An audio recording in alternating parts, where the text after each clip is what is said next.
Okay, Archwick APC Tech Series Part 2, Auto Sear. The Auto Sear is this piece here.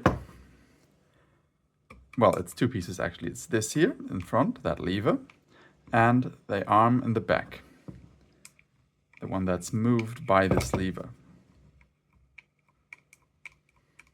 What the Auto Sear does is it prevents the hammer from falling, I pull the trigger, if the gun is out of battery. Click, nothing happens. As soon as the gun is in battery, the hammer drops. That's what the Auto Sear does. The Auto Sear is mainly relevant for full auto function and kind of irrelevant for semi-auto function, except when it jams. So why is the Auto Sear a bit of a problem on the Archwick? Well, that is because they didn't copy the function of the real one, but rather made their own thing, and I'm going to show you how and why that is a problem. Now, to do that, we have to first disassemble the gun as usual.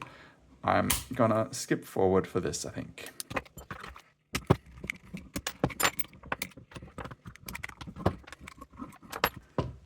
Now, at this point, I can kind of illustrate why it's a problem. Down there, at the very bottom on the right, you can see a little spring that gets compressed when the Auto Sear rear portion pivots. That spring sits in a rather narrow groove on the bottom and can get displaced when cycling. When that happens, that spring will get kinked and break. The spring sits in this Auto Sear rear portion. Yours will look a bit differently by default. It has a hole here into which I have put a pin. I'm going to tell you more about that in a second. But this is the Auto Sear Auto Sear spring, which is the cause of a lot of pain for a lot of people. It is a rather thin and flimsy, come on, focus, spring, and it has been a problem for a lot of people. You could take that channel down there and put in a peg down there where the spring rests. You can see mine is a bit damaged on the side because that spring got out of there and got kinked. To prevent that, you would have to either drill a hole down there and put a pin in, but there's not that much material, I think, to put that pin in, like 3 to 4 millimeters of wall thickness. Or you might try gluing in that spring, but I wouldn't count on that holding up too well. So I think my solution is the more elegant and also the more realistic one, because it mimics how the real gun works. Now, I have done a modification that completely circumvents that spring. I have put a pin into the Auto Sear's rear portion. That pin is, let me just measure it.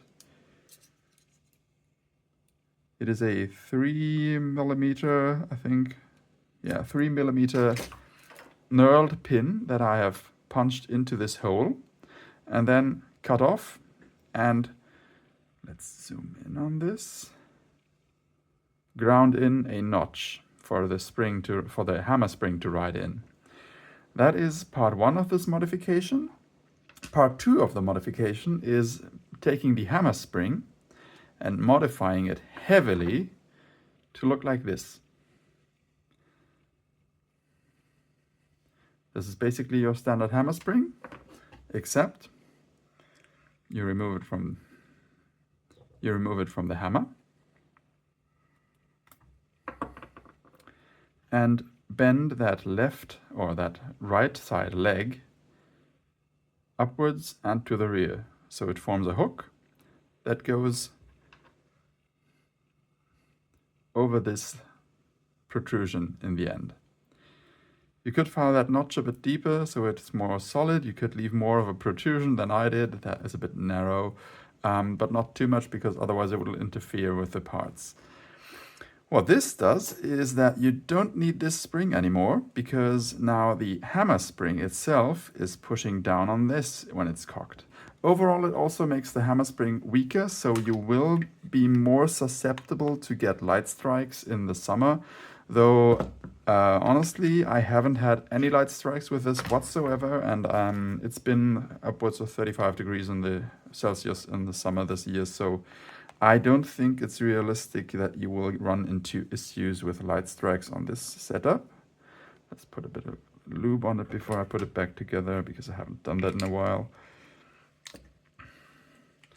And I'm gonna show you how it looks when we assemble it. I'm gonna skip forward again.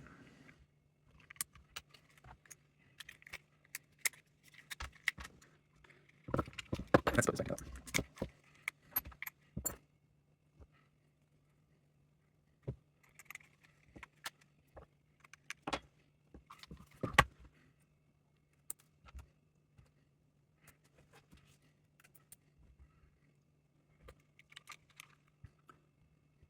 All right, when reassembling the hammer with spring with this, you need to make sure that it goes into the right place. Let's see. There goes the hammer, and the hammer spring needs to hook over that protrusion on the right there. I think you can see it. I may circle it on the video. And once that's in there, as usual, actually easier to put the hoses from piece first.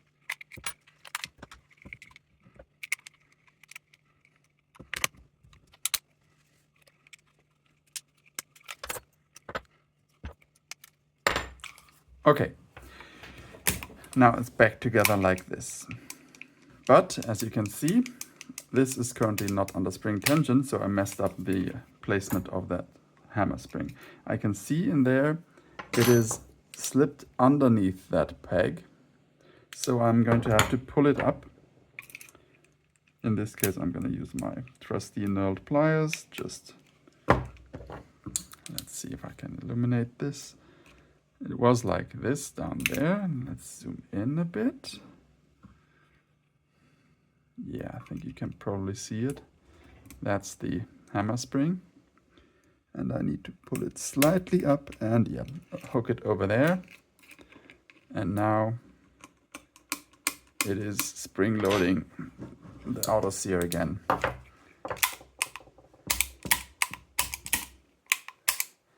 It provides about as much resistance as the stock setup. I had to experiment a bit with the hammer spring, and I have 2 spares because in case something would have gone wrong.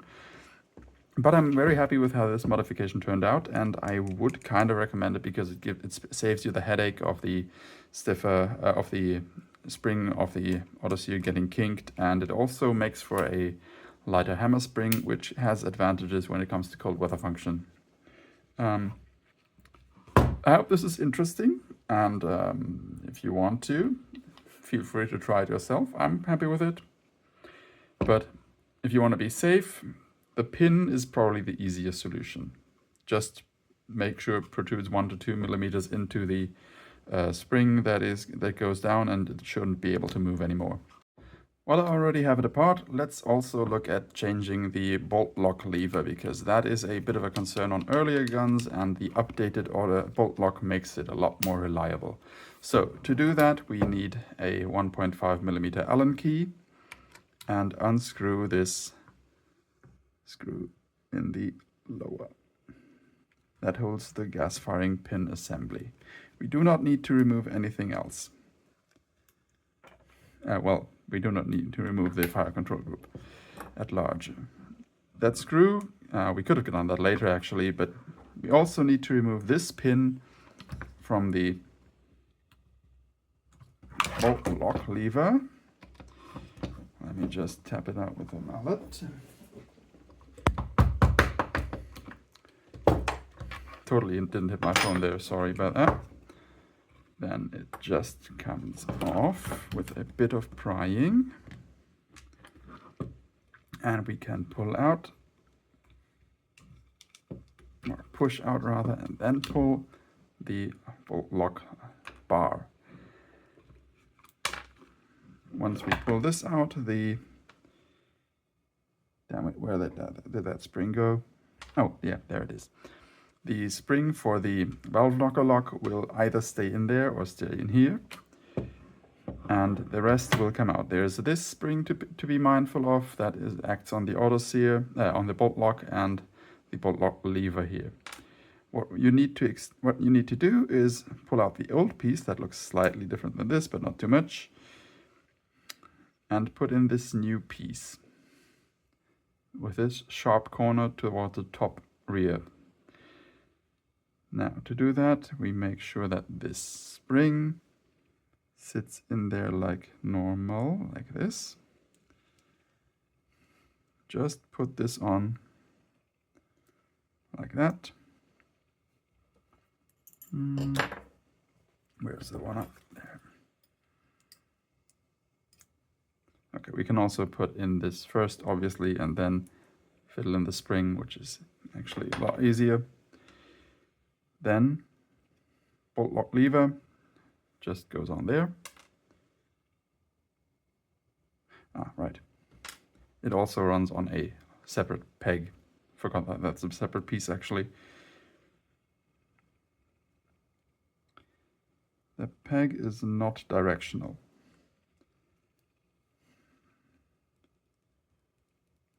That easy.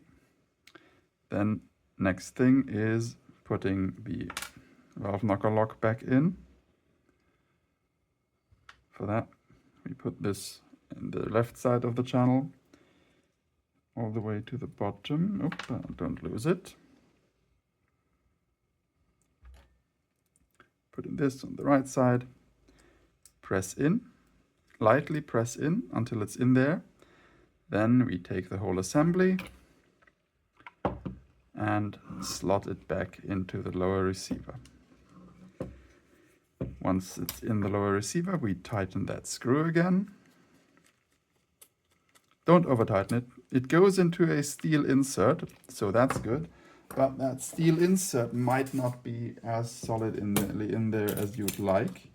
For example, I managed to take out the insert together with the GFPA because that screw was Loctited into that insert out of the box, and well, let's just say the insert, the threaded sleeve, wanted to come out with it.